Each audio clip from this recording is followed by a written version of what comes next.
So update, I am finally home. I took some of y'all's advice, and I told on Clark to Bruce. In my defense, it was an accident. Bruce noticed that I wasn't in my apartment for a few days. He'd been sending Alfred to come check on me, and I was not there, and I didn't show up to work for a few days. I had called out, like they knew I was going to be out for a while, but Bruce was upsetty spaghetti, and I more or less got bullied into telling him what happened, and he called Clark, and Clark relented and let me go home. I don't know what he said to him, but I assume it wasn't nice. Not how I would have liked to be allowed to go back home, but, here we are. Anyways, to answer this question, yes and no. Basically, what happened is Mama Kent and Papa Kent were just really, really good neighbors, and it sort of snowballed into them being Mama Kent and Papa Kent. Let me explain.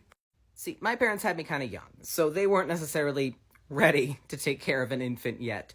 They were doing their best, though. And one day, when my mom was trying to get ready for work, the babysitter called and said that they couldn't come, and my mom was like, what the fuck am I gonna do? I still have to go to work. I can't take this kid with me. What the fuck?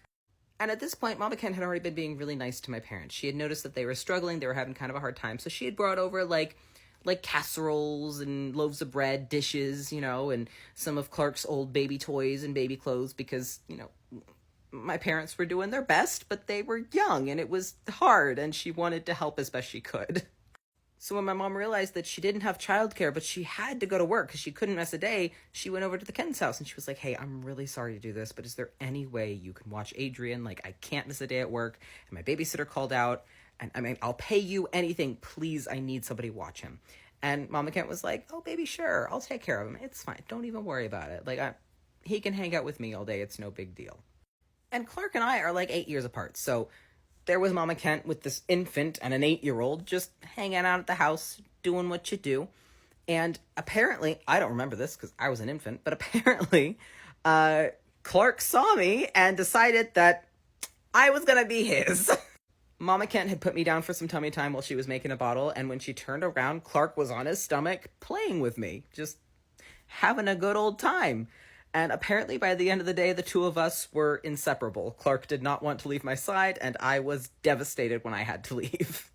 So when my mom came to pick me up and tried to pay Mama Kent was like, maybe instead, little proposition for you, what if I watch Adrian when you're at work, when I have time, and if I ever need somebody to watch Clark, you can watch him, and we'll just, trade kids when it's convenient. No one has to pay anybody, we'll just, like friends, like neighbors. This is what neighbors do. Don't even worry about it. And my mom was like, are you sure? Because that would save me a lot of money, and that would make life so much easier. Are you sure? And Mama Kent was like, I mean, look at them. They adore each other. If I tell Clark that he's going to have a play date with little Adrian tomorrow, he's going to be so excited, and I'm sure Adrian will be too. It's fine. He can come over. It's chill. So it became routine. When my parents had work, they'd drop me off at the Kent's house, and I'd hang out with Mama Kent and Papa Kent and Clark. And eventually, Clark got old enough that he could babysit me on his own, and, the two of us were thick as thieves. We became besties. I mean, I practically grew up with the guy. And I mean, I spent so much time at their house, they were basically like secondary parents or grandparents, and Clark was essentially like my big brother. So that's why I call them Mama Kent and Papa Kent, because they're Mama Kent and Papa Kent. That's what they are. So I mean, yes and no. They are kind of low-key, the parents who adopt their kids' friends. But I mean, to be fair, they never really had a chance. I had that boy wrapped around my little finger even as an infant.